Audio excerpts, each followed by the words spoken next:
주시옵소서. 아버지 감사합니다. 주여 도와주시고 인도해 주시옵소서.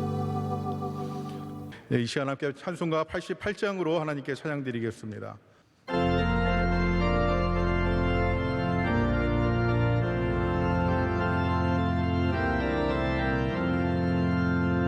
내 친정 사모하는 친구가 되시는 구주 예수님은 아름다워라. 산 밑에 백합하여 빛나는 새벽별 주님 연할 길 아주 없도다. 내 맘이 아플 적에 큰 위로 내쉬며 나 외로울 때 좋은 친구라. 주는 저 산 밑에 메카 빛나는 새벽별 이 땅 위에 비길 것이 없도다. 내 맘의 모든 염려 이 세상 보라고 주님 항상 같이 하여 주시고, 시험을 당할 때에 악마의 개교를 즉시 물리치사 나를 지키네. 온 세상 날 버려도 주 예수 안 버려 끝까지 나를 돌아보시니. 주는 저 산 밑에 메카 빛나는 새벽별 이 땅 위에 비길 것이 없도다. 내 맘을 다하여서 주님을 따르면 길이 길이 나를 사랑하리니. 물불이 두렵지 않고 장검도 겁없네. 주는 높은 산성 내 방패시라. 내 영혼 먹이시는 그의 눈이고 나 친히 주를 뵙기 원하네. 주는 저 산 밑에 메카 빛나는 새벽별 이 땅 위에 비길 것이 없도다.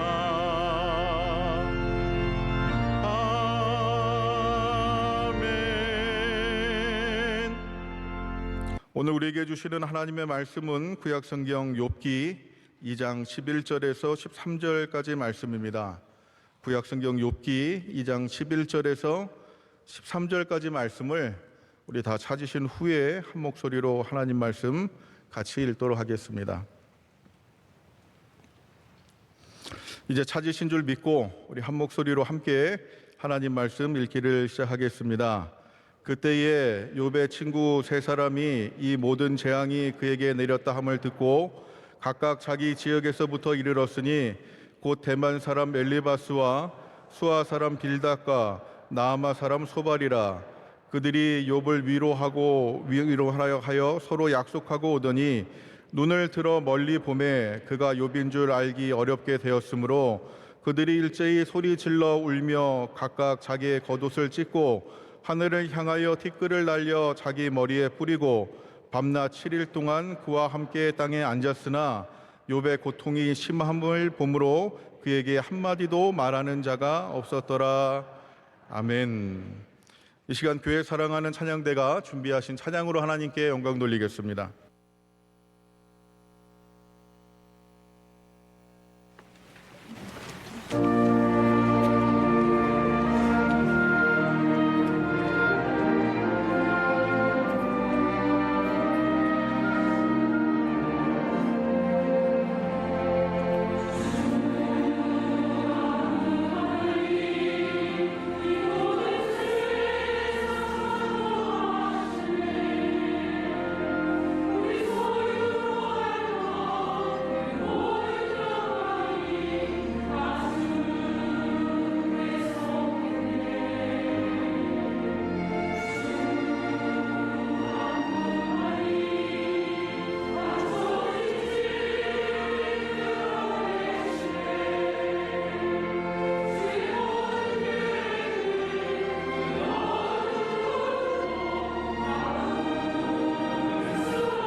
이제 말씀으로 은혜 받는 시간입니다. 담임 목사님께서 어떻게 위로해야 하는가 제아의 말씀 전해 주실 때 큰 은혜의 시간 될 줄로 믿습니다.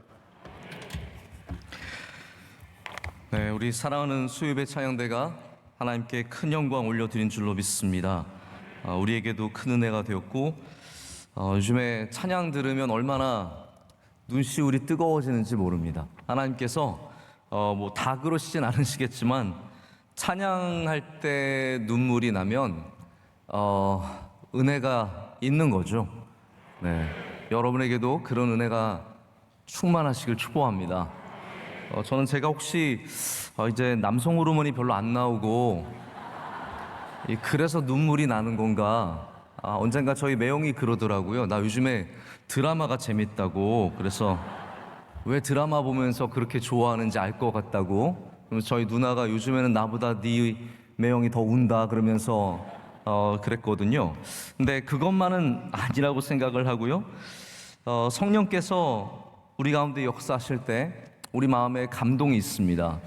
제가 언젠가 그런 말씀을 전하려고 이렇게 본문도 찾아놓고 생각한 게 있는데, 예수님께서 우리가 잘 모르는 비유 중에 마태복음에 어떤 비유가 있냐면, 아이들이 장례 놀이를 하는데 또 노래를 부르는데 함께 울지 않고 아무도 따라하지 않는다는 이제 그런 말씀을 하시면서 이 감동이 없는 시대를 굉장히 많이 예수님께서 안타깝게 여기시는 그런 말씀이 나옵니다.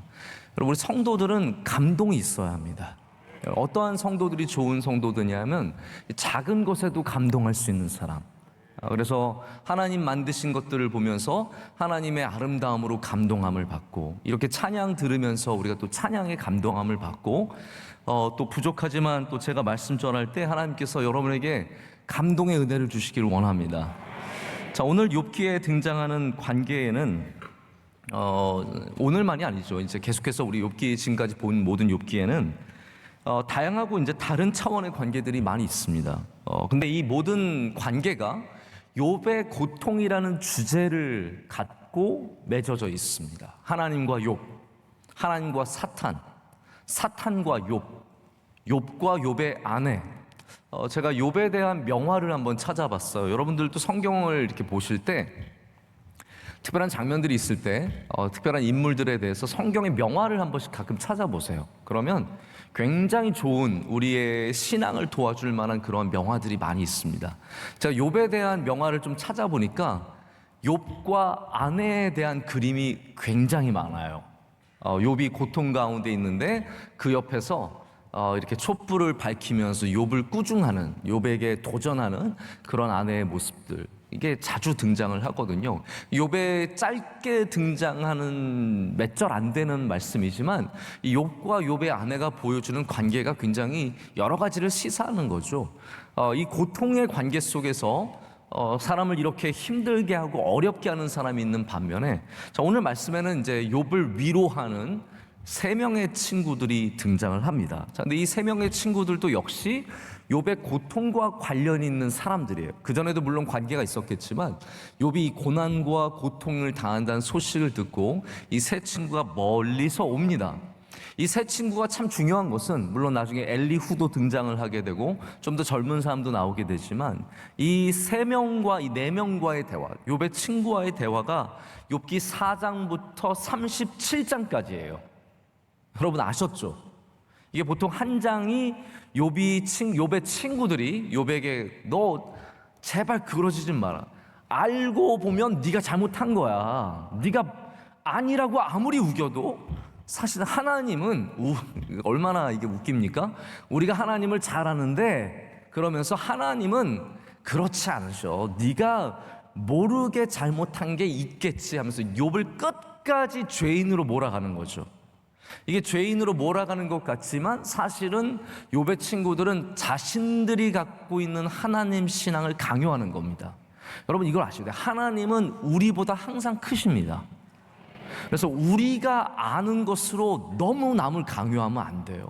물론 이제 잘못된 길을 가고 다른 잘못된 신학과 신앙을 가질 수는 있겠지만, 거기에 대해서는 우리가 가르쳐 줄 수 있겠지만, 이거를 너무 지나치게 하다 보면 하나님을 이야기하는 것이 아니라 하나님은 더 크신데 그냥 내 이야기를 하는 것뿐이거든요. 이 욥의 친구들이 결국은 37장까지 욥과 대화하는 모든 것들이 바로 이 친구들이 갖고 있는 얕은 지식들, 그들이 갖고 있는 이 인과응보의 신앙만 가지고 욥을 판단하게 되죠.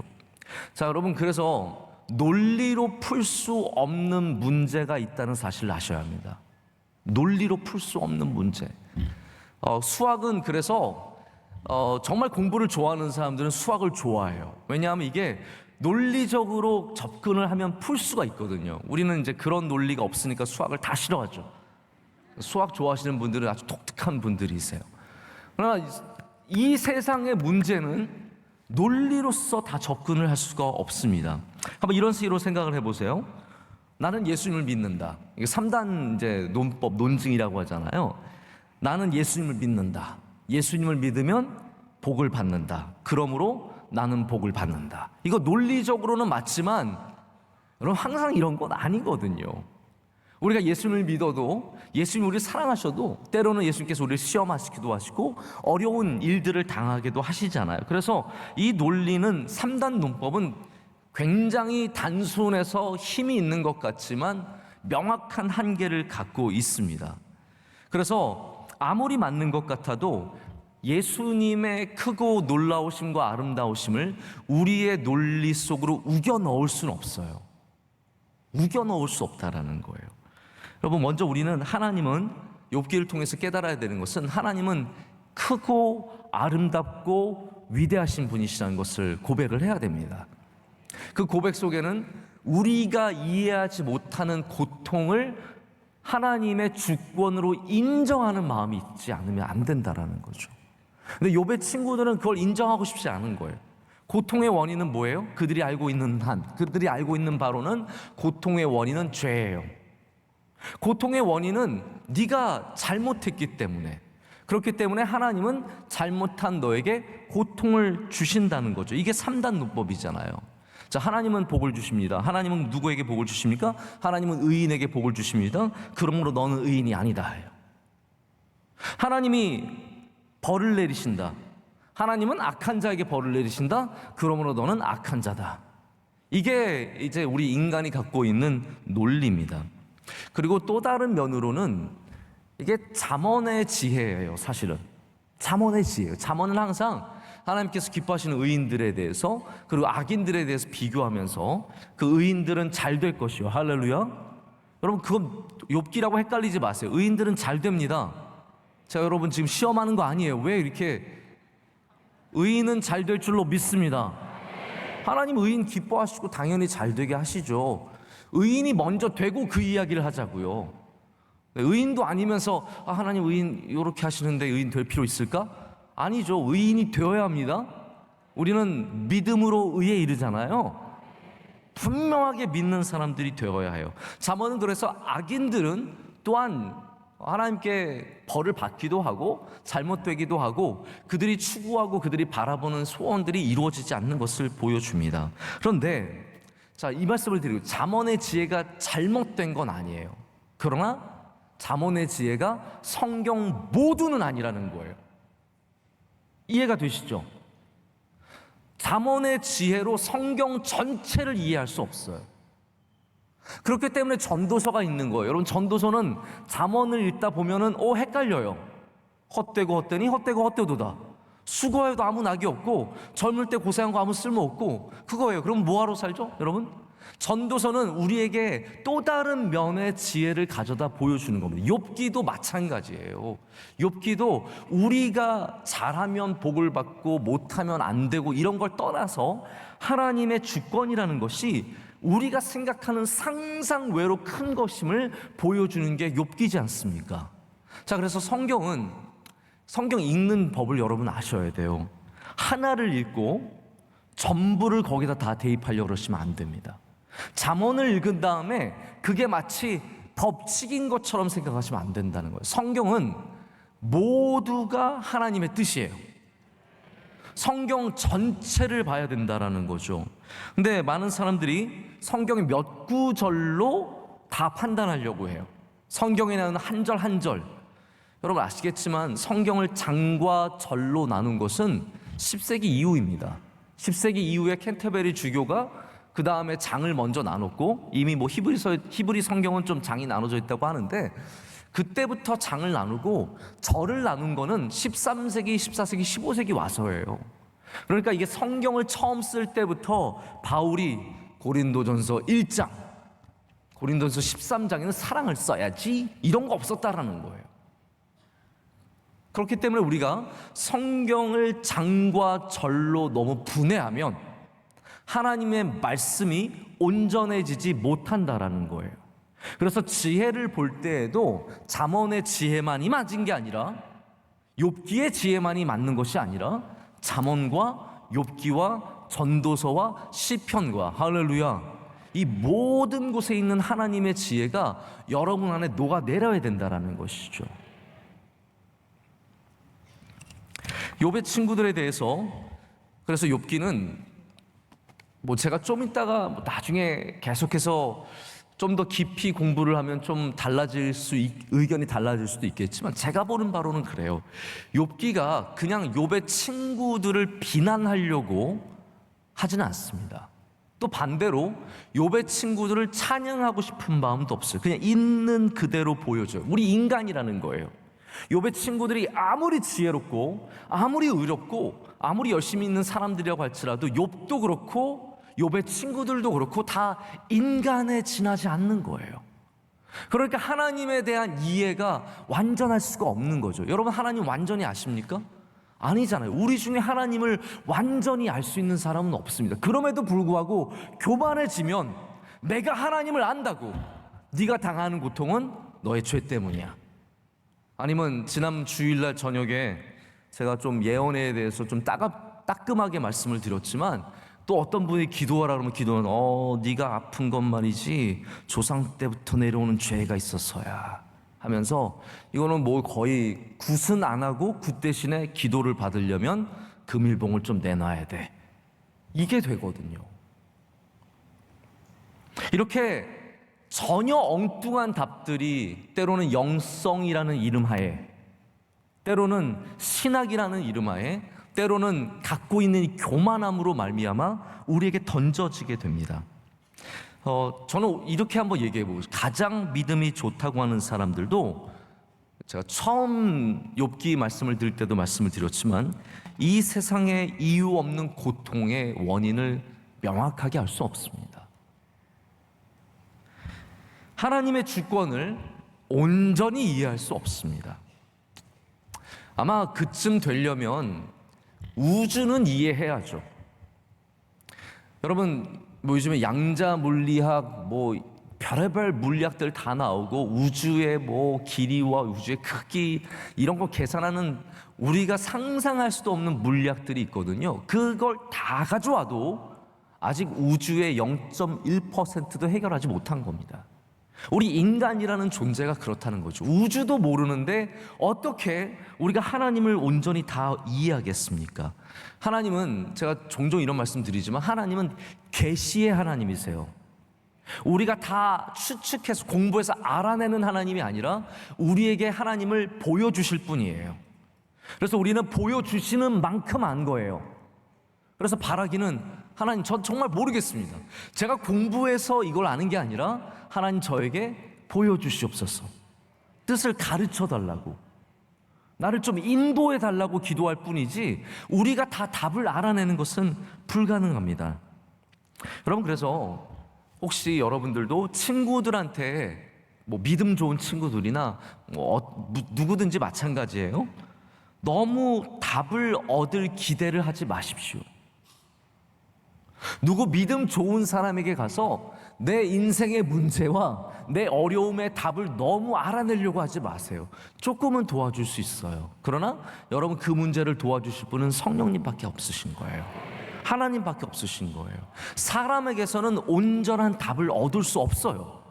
그런데 우리는 자꾸 너무 사람들에게 의지하잖아요. 이게 제가 좀 조심스럽지만 목사에게도 마찬가지예요. 저는 오히려 너무 답을 주려고 하는 목사들은 위험하다고 생각합니다. 저는 솔직히 잘 모르는 게 많아요. 왜 그런지, 왜 그렇게 되는지, 왜 어려운지. 그래서 저는 누가 이렇게 막 답을 막 잘 주는 목사들 보면 너무 신기해요. 쟤는 다 아나? 저 사람은 어떻게 저렇게 다 알지? 정말 다 알까? 그런 생각을 해보게 되거든요. 저희 친구 중에서도 뭐 면담 잘하면서 뭐 엄청 이야기 많이 해주고 막 도와주고 길 인도해주고 그런 친구 있는데 참 귀하게 느껴지면서도 저게 과연 맞는 것일까라는 의심을 제가 지울 수 없는 거죠. 왜냐하면 목회자가 할 수 있는 것은 예수 그리스도라는 방향을 제시할 뿐이지 우리가 모든 것을 여러분에게 다 가르쳐 줄 수는 없습니다. 물론 많은 경험과 많은 기도와 영적인 훈련을 통해서 조금씩은 알아요. 여러분 그렇다고 에이 김하나 목사 아무것도 모르네 이렇게 생각하지 마세요. 저 조금 알아요. 딱 눈빛만 봐도 뭔가 알아요. 저한테 사무실에 때로는 걸어올 때 들어오실 때 이게 좋은 일인지 나쁜 일인지 제가 뭐 무당은 아니지만 판단이 딱 서요. 그리고 때로는 여러분이 말씀을 주시면 이게 영적인 문제구나 이런 문제구나 알아요. 그러나 저는 제가 답을 한다고 생각하진 않아요. 이해가 되세요? 제가 답을 명확하게 알아서 여러분에게 가르쳐 줄 수 있다고 생각하진 않아요. 함께 고민하고 함께 기도하고 주님의 도우심을 구하고 정말 우리를 인도하실 하나님을 함께 붙잡는 것이지 제가 답을 100% 안다고 생각하진 않아요. 아니 100% 안다고 생각하면 그게 욥의 친구들이라는 거예요. 내가 정확하게 안다고 생각한다면 그건 영적으로 굉장히 교만한 것이고 결국은 뭐예요? 욥의 친구들이 맞았어요? 틀렸어요? 틀렸어요.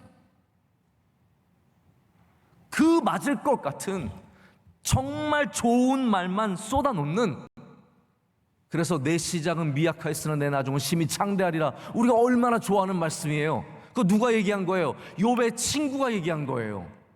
맞는 이야기예요. 그러나 끝에 가면 아니라는 거죠. 그 말씀은 마저도 욥과는 상관없는 이야기가 된 거잖아요. 우리가 아무리 맞는 이야기를 하더라도 그 사람과 상관없는 이야기를 결국은 하게 될 수밖에 없다라는 말입니다.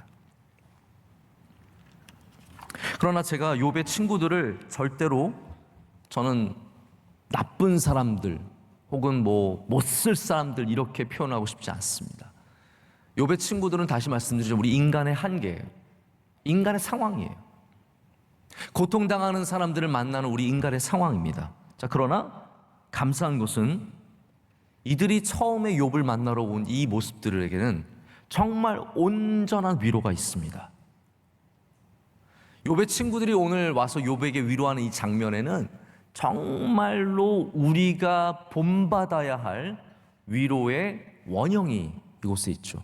그래서 저는 오늘 이 말씀을 통해서 여러분과 함께 어떻게 우리가 위로해야 할 것인가 욥의 친구들을 보면서 우리 함께 은혜를 나누기를 원합니다. 첫 번째, 위로는 발걸음에서 시작합니다.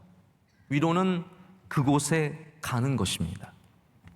여기 욥의 친구들이 서로 약속하고 각각 자기 지역에서 욥에게 함께 이르게 됩니다. 욥의 친구들 여기 세 사람이 등장하죠. 나중에 엘리후도 등장을 하는데 엘리후가 여기 있었는지 없었는지는 사실 명확하지 않아요. 있었을 수도 있는데 성경 저자는 지금 3명만 우선 기록을 하고 있습니다.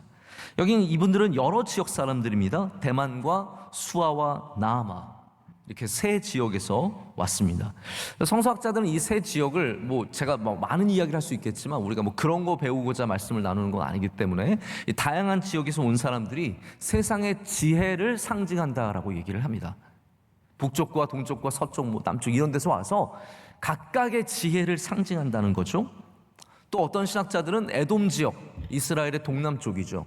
이 에돔 지역에서 왔다라고 얘기를 합니다. 이분들의 이름을 들어보면 이삭의 아들의 이런 이름, 여러 가지 이름들이 나오면서 우리가 또 그 시대쯤이었을 것을 생각을 해볼 수가 있어요. 그런데 중요한 건 이들이 먼 곳에서 오직 욥을 위로하기 위해 왔다는 겁니다. 하지만 아이러니하게도 그들의 지혜는 위로가 되지 못했어요. 그러나 그들의 발걸음은 위로가 되었습니다. 이 말씀을 드리고 싶은 거예요. 여러분, 지혜로 위로하려고 하지 마시고요, 발걸음으로 위로하십시오. 우리 많은 사람들이 내가 알고 있는 조금의 성경의 지식들, 내가 알고 있는 하나님에 대한 지식들, 이런 걸로 자꾸 어려움을 당한 사람을 위로하려고 그러는데, 성경은 그게 위로가 아니에요. 성경은 함께하는 것이 위로예요. 함께 우는 것이 위로고, 손잡아주는 것이 위로고, 그 마음을 헤아려주는 게 위로지, 가르쳐주고 진리를 우리가 아는 것처럼 얘기하는 게 위로는 아니라는 거죠.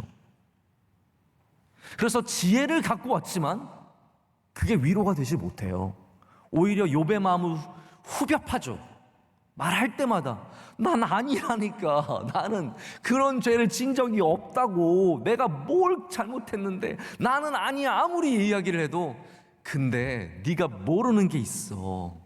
네가 모르는 죄가 있고, 네가 몰래 한 죄가 있고, 뭐 별의별 얘기가 다 나오게 되는 겁니다.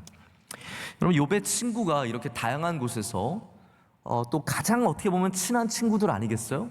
이 정도 멀리 와서 함께 치레를 울어주고 그들과 끊임없이 대화를 하는 거 보면 정말 가까운 친구인데, 그랬다는 것은 욥의 삶의 범위가 얼마나 넓고 깊었는지를 우리에게 보여주는 간접적인 증거가 됩니다.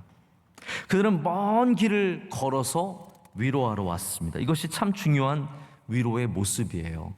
여러분, 우리 교회가 위로하려면 그들에게 가야 합니다. 할렐루야. 그들에게 자꾸 가야 합니다. 그것이 교회가 갖고 있는 중요한 사명이에요.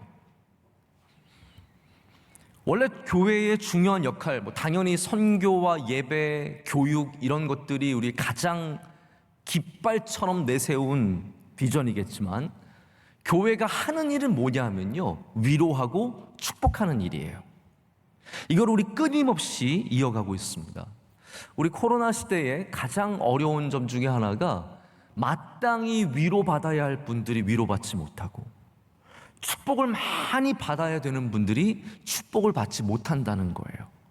결혼이 조금 미뤄진 분들이 많아요. 요즘에 어려운 분들은 참 사업이 어려운데, 그 중에 한 부류가 이 결혼과 관련된 사업을 하시는 분들이 요즘에 굉장히 어려워요. 뭐 식당도, 식사도 못하죠, 예식도 잘 못하죠. 그러니까 참 어려워요. 저희 교회도 사실은 제일 어려운 것 중에 하나가 장례를 잘 못 도와드리는 것과 결혼식을 마음껏 축복해드리지 못하는 것, 이게 굉장히 좀 아쉬운 부분입니다. 우리 삶에 어려움이 닥쳐올 때 교회는 친구가 되어 주어야 됩니다. 식구가 되어 주어야 합니다. 그래서 그 어려움에 함께 동참해야 합니다. 자, 생각해 보세요. 많은 분들이 교회를 그냥 예배 드리는 곳으로 생각합니다. 예배만 드리고 가는 거죠. 예배만 드리고 헤어지는 관계라면 우리가 여러분의 장례나 여러분 가정에 있는 축하할 일들을 함께 할 이유가 전혀 없습니다. 아니, 아마 여러분 중에서도 혹시 몇 분들은 교회가 뭐 예배나 드리면 됐지라고 생각하시는 분들도 있을 것 같아요. 하지만 제가 명성교회를 섬기면서 느꼈던 것은 우리 교회는 예배만 드리는 교회가 절대로 아니에요. 함께 울고, 함께 기뻐하고, 함께 축복하고, 함께 살아가는, 우리 좀 교회에서 늘 써도 익숙해지지 않는 단어가 공동체라는 단어예요. 이게 참 우리나라와 어울리지 않는 그런 단어인데, 이게 좀 익숙해져야 되거든요. 교회는 공동체입니다. 공동체라는 것은 이렇게 서로에게 친구가 되어주고 서로를 위로하고 기뻐하는 거예요. 그런데 친구가 많다고 우리가 다 위로를 받는 건 아니에요. 여러분들 살아보시면 아시죠? 친구가 많다고 친구들이 다 나를 위로해 주는 거 아니에요. 어려울 때 하나도 안 도와주는 친구들 많고요, 어려워지면 은근히 욕하고 뒤에서 웃는 사람들도 많이 있습니다. 우리 많이 그런 일들을 경험해 보지 않았습니까? 지난 몇 년 동안 제가 이 일들을 만나면서 야, 친구가 아닐 수도 있구나라는 것을 많이 생각해 보게 되거든요. 하지만 욥의 아픔에 달려온 친구들은 진짜 친구예요. 그런데 이게 수십 명이 아니에요.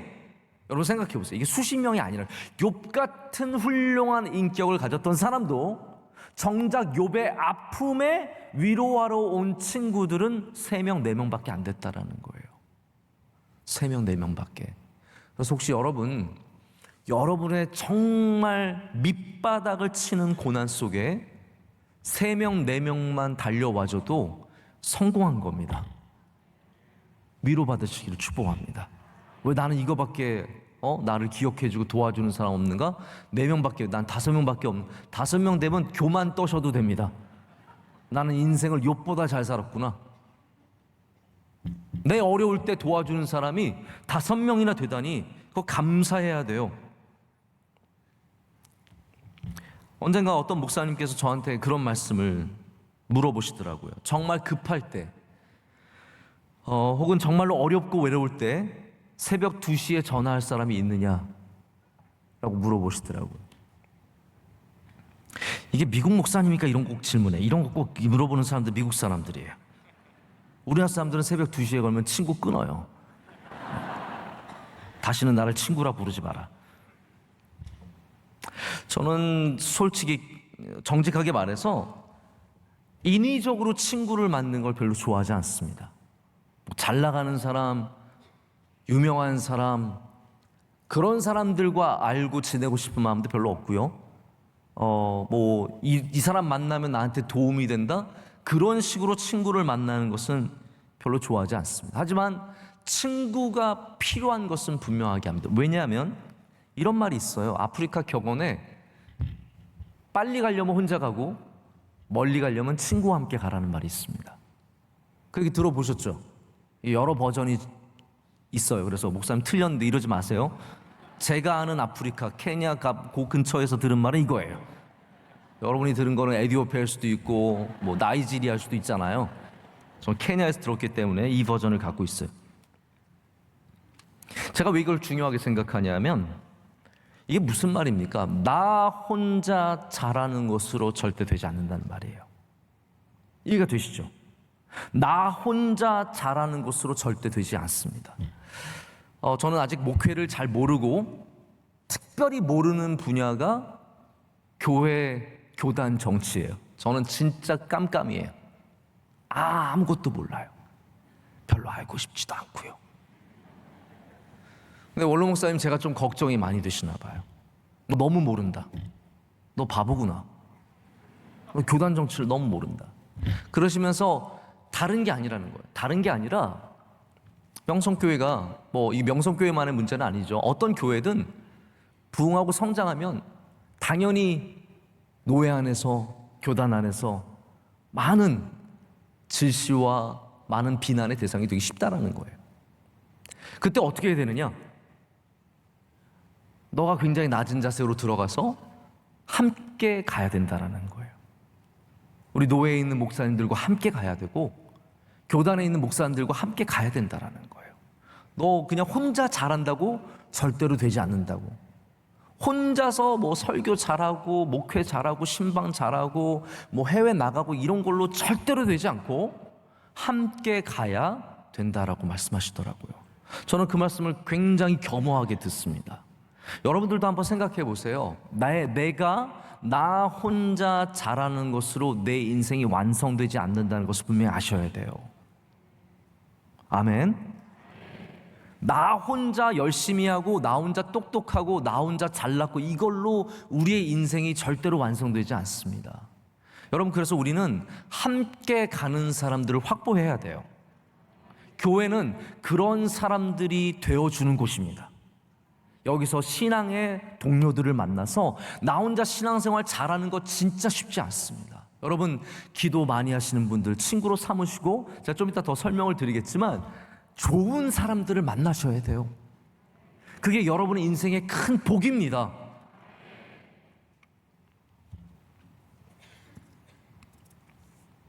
예수님께서 참 사랑에 대해서 말씀하실 때 남녀 연인을 기준으로 말씀하신 적이 없으세요.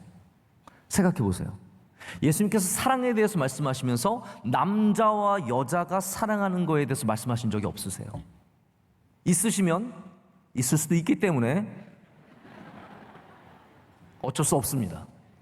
그러나 제가 아는 한 예수님께서 남녀가 사랑하는 것으로 사랑을 설명하신 적이 없으세요. 그러면 사랑을 뭐로 설명하셨습니까? 친구의 사랑. 할렐루야. 친구의 사랑으로 예수님께서 참 사랑이, 가장 큰 사랑이 자기 친구를 위해서 생명을 내어주는 것이라고 말씀하시면서 가장 큰 사랑에 대해서 말씀해 주실 때 친구가 기준이에요. 다시 말하자면 여러분들도 사랑하기 위해서는 친구가 있어야 합니다. 친구가 있어야 돼요. 그런데 제가 좀 이따 설명을 드리는데 이거 먼저 그냥 얘기해 버려야겠다. 제가 좀 순서가 비논리적이 되더라도 이해해 주시길 바랍니다. 이거 좀 연결의 부분에서 이해 좀 드리고 싶어요. 왜냐하면 우리나라 분들이 친구라고 할 때는요, 너무 나이로 생각을 해요. 아마 여러분들도 지금 그런 생각할 거예요. 아, 내 친구 누가 있지? 아, 그 같은 동년 개띠개 누구. 남선교회, 우리 같은 남선교회 누구. 우리나라가 갖고 있는 정말 큰 한계가 뭐냐면 진짜 세상에 좋은 친구들이 많이 있는데 나이로만 친구를 먹어요. 나이로 좀 가까운 사람, 기껏 해봤자 2살 많은데 야하는 친구, 2살 적은 친구. 우리나라는 너무 동방예의지국이에요. 그래서 선배 후배는 있고 선생님과 제자는 있는데 친구는 없어요. 여러분 좀 생각을 바꿔주시길 바라요. 여러분의 사실 제일 좋은 친구가 선생님일 수 있어요. 여러분의 제일 좋은 친구가 아내일 수 있어요. 여러분의 제일 좋은 친구가 제자일 수 있어요. 왜 우리가 너무 나이에 묶여가지고 친구들은 반말하는 내 또래에 나와 비슷한 사람들만 친구고 그 외에는 다른 타이틀로 다른 것들로 다 카테고리를 분류시키는 거죠. 그래서 여러분에게 좋은 친구가 많이 없는 거예요. 그렇게 말씀드려 죄송합니다. 왜냐하면 동년배 같은 성의 사람들만 생각하기 때문이죠. 그러나 진짜 좋은 친구들은 다시 말씀드리면 선생님이 될 수 있어요. 저는 참 감사한 게 저는 외국 친구들이 많지 않아요. 백인이랑 사진 찍고 그런 거 자랑하는 거 저 별로 좋아하지 않습니다. 오히려 흑인, 백인 가릴 것 없이 미국 사람 아닌 좋은 친구들도 많이 있고요. 그분들을 통해서 어마어마한 도전을 받습니다. 저보다 한 30살 많은 분이 Hey, you're my friend. 그러면 저는 징그럽죠. You are my grandfather. 그렇게 하고 싶은데 You are not my friend, you are my grandfather. 이렇게 얘기하고 싶은데 그분은 You are my friend. 왜냐하면 그분이 저에게 너무 귀한 것들을 많이 가르쳐 주시기 때문이에요. 물어봐 주시고 붙잡아 주시고 위로해 주시고 가르쳐 주시고 이런 일들이 10살 많은 분, 20살 많은 분, 총장님, 교수님, 목사님 이런 분들의 강이 얼마나 많은지 모릅니다. 이게 복이더라고요. 여러분, 여러분의 친구의 범위가 넓어지시기를 바랍니다. 그래서 가장 좋은 친구들은 나이가 같을 필요가 없습니다. 여기 욥에 나오는 친구들 보십시오. 이들도 나이가 같지 않아요. 엘리후가 나이 많잖아요. 이게 전혀 다른 세계에 살아가는 다양한 사람들을 친구로 삼고 있었고 그들이 욥에게 참 처음에는 여기 위로의 장면에서는 진짜 진실한 위로가 되었다는 거죠. 그래서 여러분, 우리 두 번째는 좋은 친구의 기준이 있어야 합니다. 이 말씀을 드리고 싶었던 거예요. 첫 번째 제가 말씀드린 것은 위로는 발걸음에서 시작한다는 것이었고 두 번째 이야기는 좋은 친구의 기준이 있어야 돼요. 아마 좋은 친구의 세상적인 기준은 분명할 겁니다. 능력 있는 친구. 여러분, 친구 만났는데 만나기만 하면은 뭐 많이 사주고 그러는 친구들 있죠. 베푸는 친구. 제일 좋은 친구가 누구예요? 밥 사는 친구. 그 다음 좋은 친구는 커피 사는 친구. 이런 친구들이잖아요. 우리가 좋아하는 친구들의 기준이 있어요. 긍정적인 영향을 미쳐서 서로에게 도전이 되고 저에게 제일 좋은 친구들은 이런 친구들이에요. 정말 계속해서 끊임없이 저에게 도전을 주고 괜히 이렇게 한번 설교 들으러 갔다가 야, 나는 뭐하고 있냐? 나는 좀 더 정신 차려야겠다. 이런 도전을 주는 친구들이 있다는 것은 굉장히 감사한 거예요. 저는 그래서 저희 매형이 아니라 저희 친구예요. 저 혼자 친구 먹었어요. 솔직히 제가 살아가면서 저희 친구들도 많이 있어요. 우리 명성교회에서 같이 친 친구들. 여기도 저랑 지금 같은 나이에 같이 큰 친구들도 있고 그런데 제가 살아보니까 이거 커밍아웃 해도 되나요, 이렇게? 제일 좋은 친구는 저희 매형인 것 같아요. 뭐 저한테 사주는 것도 없고 베풀어주는 것도 없고 만나지도 못하지만 저에게 가장 좋은 친구예요. 가장 좋은 것으로 말해주고 또 같이 위로가 되고 저희 매형이 누군지 모르시면 이필산 목사라고 있거든요. 전화를 하면 또 남자답지 않게 그렇게 전화를 오래 해줘요. 그래서 때로는 제가 전화를 이때는 안 해야겠다라고 생각을 해요. 최소한 20분, 30분 가니까 너무 저에게 위로가 되고 힘이 되는 그런 친구 같은 매형이세요. 여러분의 기준들은 무엇입니까? 여러분들의 좋은 친구의 기준은 무엇입니까? 이걸 아셨으면 좋겠어요. 내가 쟤랑 친해 라고 느끼는 기준들이 있죠. 나는 저 집사님이랑 친해. 그러면 우린 좋은 친구인 줄 알아요. 나는 쟤랑 자주 만나고 자주 같이 봉사했고 말하면 같이 많이 웃게 되고 서로 카톡도 맨날 주고받고 단톡방에서 얘기도 하고 또 따로 얘기도 하고 또 다른 데서 얘기도 하고 계속 만나는 사람이 있어요. 그런데 여러분 아셔야 되는 게 있습니다. 어려울 때 내가 친하다고 느끼는 사람들이 정말로 많이 떨어져 나갑니다. 다시 말해서 친하다고 느끼는 것은 좋은 친구의 기준이 될 수 없어요. 나 쟤랑 친한데? 그거는 좋은 친구의 기준이 아니라 그냥 여러분의 기분이에요. 물론 그 중에 좋은 친구가 될 수도 있겠죠. 그거는 감정과 기분을 넘어선 다른 무엇인가가 있는 거예요. 그래서 좋은 친구를 만나려면 나랑 친한 사람을 만나는 게 아니라 좋은 사람을 만나야 돼요. 할렐루야. 자, 이 이야기를 말씀을 드리고 싶은 거예요. 좋은 친구는 누구냐? 나랑 친하게 지내는 사람이 아니라 좋은 사람, 훌륭한 사람, 기준이 있는 사람, 믿음이 있는 사람, 예수님 사랑하는 사람, 이러한 사람들, 좋은 사람들이 결국은 내가 어려울 때 나에게 진짜 친구의 도움을 줄 수 있는 사람이 되는 거예요. 그래서 친했던 감정을 느낀 사람들은 어려울 때 다 떠나가지만 좋은 사람들은 남게 되어 있어요. 이게 바로 좋은 친구의 기준이 되어야 합니다. 저는 우리 교회 여러분들이 서로에게 좋은 친구가 되어 주시기를 바라고, 그냥 친한 것으로 좋게 여기지 마시고 그 관계 속에 예수 그리스도가 중심이 될 수 있도록 항상 깨어서 기도해야 할 줄로 믿습니다. 자, 여기 친구들은 다시 말씀드리지만 좋은 친구예요. 이들의 대화 속에 드러나는 한계가 아까 말씀드렸다시피 우리들의 한계이며 인간이 이해하는 하나님에 대한 한계입니다. 도덕적인 하나님, 우리가 생각하는 하나님, 도덕적인 하나님, 인과응보의 하나님. 근데 하나님께서 여기 욥기에서 마침표를 찍으시는 거예요. 그거 아니라는 거예요. 네가 생각하는 내가 나의 전부가 아니라는 것이죠.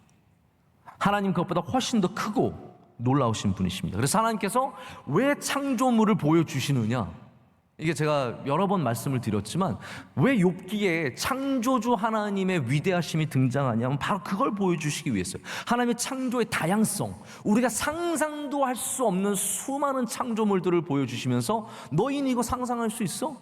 없지. 놀랍지. 그렇지. 나는 그러한 창조주야. 너희가 상상할 수 없는 것들을 창조한 창조주라고 말씀하시는 거예요. 진리는 오직 하나님 한 분이십니다. 우리가 해야 할 것은 하나님을 인정하고 하나님을 경외하는 바로 그 모습입니다. 우리가 예수님을 좋은 친구라고 부르는 이유가 있습니다. 그것은 예수님께서 물론 능력이 있으셔서 그렇기도 한데요, 내 기도를 잘 들어주셔서 아까 말씀드렸던 좋은 친구의 기준들, 나에게 동기부여를 해줘서 연락 자주 안 해도 마음이 통해서, 예수님 연락 자주 안 하시잖아요. 근데 마음은 통하잖아요. 얼마나 좋은 친구예요. 근데 예수님께서 정말로 우리에게 좋은 친구가 되어주신 이유가 무엇입니까? 예수님은 좋은 분이시잖아요. 제가 그거 말씀드리고 싶었던 거예요. 예수님 왜 우리의 좋은 친구냐? 성경이 말하는 게 예수님 능력 있어서 우리 좋은 친구라고 말하는 게 아니에요. 예수님께서 선하신 분이시기 때문에, 좋은 분이시기 때문에, 우리의 마음을 알아주시고 우리와 함께 하시기 때문에 우리 참 좋은 친구가 되시는 겁니다. 예수님은 우리의 친구가 되어주십니다. 왜냐하면 예수님은 좋은 분이시기 때문에. 좋은 분과 친구하십시오. 그게 우리 성도들이 가져야 하는 자세입니다. 자, 마지막으로 셋째, 오늘 조금 말씀이 길어져서 죄송한데요, 침묵은 동행의 사인입니다. 다시 말씀드립니다. 침묵은 무관심의 사인이 아니라 우리 하나님에게는 동행의 사인입니다. 여기 이들이 멀리서 왔는데 정말 욥은 너무 안타까운 모습으로 있어서 이들이 알아볼 수가 없었어요. 여러분, 사람이 정말 큰 고통 중에 있으면 모습이 바뀌고요, 그래서 알아보기조차 힘들어집니다. 너무 고생해서 살이 빠져서 알아보기 힘들고 아파서 얼굴을 알아보기 힘든 고통 가운데 있는 분들이 있습니다. 제가 한 번은 위독하신 권사님에게 연락이 와서 그 남편 되시는 집사님과 딸 부부와 이렇게 함께 제가 병원에 계신 곳을 갔어요. 근데 제가 목사가 온다고 권사님이 위독하신데도 저는 그때 아직도 잊혀지지가 않는데 얼굴을 단장을 하시고 앉아 계시는 거예요. 앉아 계시는 거예요. 예쁘게 꾸미고, 그분 원래 좀 예쁘셨어요. 예쁘게 꾸미고 앉아 계시더라고요. 그래서 얼굴에 암이 있으셔서 말씀을 못 하세요. 수술하시고 다 제거가 된 상태라서 말씀을 못 하시는데 저한테 노트, 이 조그만 노트패드에다가 글씨를 써서 이야기를 하시고 대화를 나눴어요. 제가 너무 마음이 아팠어요. 그래서 제가 너무 드릴 말씀이 없더라고요. 감사하다고, 그냥 잘 견디셨다고, 잘 감당하셨다고, 우리 자녀들 정말 믿음 잘 잘 물려주셔서 감사하다고, 잘하셨다고. 그리고 며칠 뒤에 권사님이 이제 소천하셨어요. 근데 제가 권사님에게 감사한 것은 끝까지 이렇게 좋은 모습으로 웃는 얼굴로 저를 만나주셔서 얼마나 감사한지 몰라요. 감사한 마음이 아직도 남아 있습니다. 여러분, 어려우면 사람이 얼굴을 못 알아보게 됩니다. 이 욥의 친구들이 그 사랑하는 친구들 못 알아볼 정도로 욥은 망가졌습니다. 그래서 그 욥의 친구들이 할 수 있는 게 없어서 같이 울었습니다. 그리고 7일 동안 같이 통곡하며 괴로워했습니다. 이제 욥의 친구들이 이거인 것 같아요. 욥의 친구들이 침묵할 때까지는 욥의 고통에 동참했는데 그들이 입을 떼기 시작하면서부터 전혀 다른 쪽으로 변질되죠. 여기 7일 동안 함께 고통 중에서 울고 있었던 것은 최선의 위로의 방식이었고 가장 귀한 위로의 모습이기도 했습니다. 제가 언젠가 여러분에게 전한 이야기라서 길게 말씀은 드리지 않지만 프린스턴 신학교의 이상현 박사님이 제가 알기로는 딸로 알고 있는데 21살의 딸이 한국에 교환학생으로 와서 택시 사고로 사망을 하고 이분이 정말 감당할 수 없는 슬픔으로 집에 있을 때 그 학교에 있는 다른 교수님이 매일 와서 그냥 앉아있다 갔대요. 그냥 앉아있다 갔대요. 근데 그게 그렇게 위로가 되고 힘이 되어서 그 어려운 시간을 견뎌낼 수 있었다고 고백하시는 이야기를 들은 적이 있습니다. 크레이크 딕스트라는 분이 침묵의 위로에 대해서 이렇게 말합니다. 함께 있어주는 것은 약함의 섬김입니다. 고통 중에 있는 다른 사람들과 함께 있는 것은 그들의 연약한 부분에서 연약해지고 그들의 연약해지는 입장에 처하는 것입니다. 그것은 기꺼이 상대방이 당하는 고통을 겪는 것이며 고통을 겪으면서 그 고통당하는 사람과 동행하는 것을 의미합니다. 제가 좀 더 긴 이야기가 있지만 여러분이 핵심을 잘 이해하셨을 것 같아요. 침묵의 동행은 약하지만 가장 강력하게 섬겨주는 방식입니다. 우리가 종종 하나님의 침묵에 대해서 불평할 때가 있죠. 엔도 슈샤쿠의 침묵이라는 소설에서도 바로 그런 이야기가 나옵니다. 일본에서 기독교인을 향한 어마어마한 탄압으로 수많은 사람들이 순교하고 죽어나가고 그러고 있을 때 이 고통 중에 있는 저자가 왜 하나님은 우리 고통 속에 침묵하냐고 질문을 하죠. 그런데 그 침묵 속에서 오히려 함께 고통당하시며 신음하시는 하나님을 조심스럽게 이 소설은 제시를 합니다. 여러분, 그렇습니다. 오늘 결론의 말씀은 이겁니다. 하나님이 행하시는 침묵은, 오늘 보십시오, 욥의 친구들이 침묵하지만 욥과 함께하고 있죠. 그게 욥의 위로죠. 여러분, 하나님의 침묵은 부재의 침묵이 아니라 함께 하심의 침묵입니다. 할렐루야. 하나님이 안 계시기 때문에 침묵하시는 것이 아니라 지금 우리와 함께 하시며 우리 옆에서 욥의 친구처럼 울며 침묵하고 계시다는 거죠. 오늘도 우리 주님께서 우리와 함께 하시는 줄로 믿습니다. 우리의 마음을 가장 잘 아시는 좋은 친구, 선한 친구가 되어주셔서 우리 곁으로 오셔서 우리와 함께 하시며 우리를 위로하시는 분이십니다. 그렇기 때문에 우리도 그렇게 누군가를 위로하기를 간절히 소망합니다. 우리 함께 찬양하시겠습니다.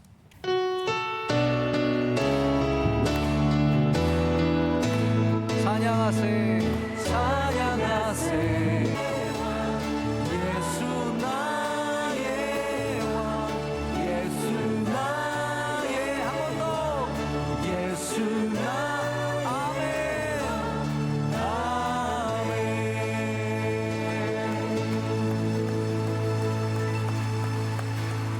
아멘. 이제는 우리 주 예수 그리스도의 크신 은혜와 하나님 아버지의 영원하시고 변함없으신 사랑과 성령님의 함께하시며 임재하심이 주의 말씀을 붙잡고 주님을 의지하며 나아가는 주의 모든 사랑하는 백성들 가운데 이제로부터 영원토록 함께하시기를 간절히 축원하옵나이다.